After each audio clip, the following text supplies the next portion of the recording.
आज आम्ही आमच्या मामाच्या घरी चाललो होतो, कारण आम्हाला रक्षाबंधनाला जायचं होतं. त्या टाईमला आम्हाला हे माहिती नव्हतं की हा पूल कुठला आहे. त्याच्यानंतर आम्ही चाललो होतो रिक्षामधनं. आम्हाला खूप सगळी झाडं दिसली, जास्त तर जास्त झाडं नव्हतीच कुठं. त्याच्यानंतर आम्ही 2-3 तासानंतर एका धाब्यावर थांबलो. आम्ही घरनंच आणलो, त्याच्यामुळे आम्ही काय बाहेरचं खाल्लं नाही. आमची बस चालू झाली तेव्हा आम्ही चाललो. आम्ही लईच जवळ पोचणार नव्हतो, लई ट्रॅफिक पडला होता पहिले. ह्याच्यामुळे आम्ही मग नंतर खूप तासानंतर 8 वाजता शिर्डी बस स्टँडवर थांबतो.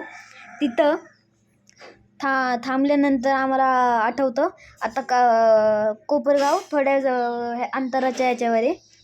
आम्ही तिथं बसून घेतो. त्याच्यानंतर आम्ही रात्रीच्या 9 वाजता पोचतो घरी.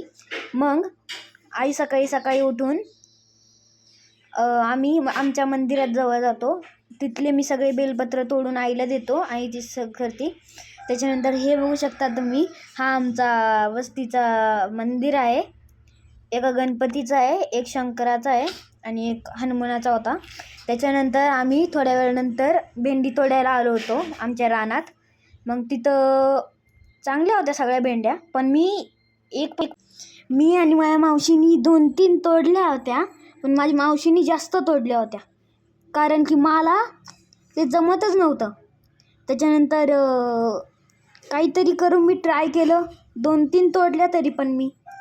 त्याच्यानंतर आम्हाला खूप सगळ्या कढीपत्ता दिसल्या.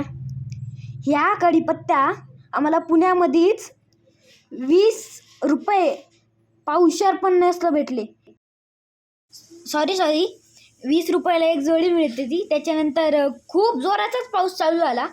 आम्हाला पळायलाही एवढी जागाही भेटली नाही, आणि अगर आम्ही पळलो असतो ना, अख्खे ओले झालो असतो. थँक्यू.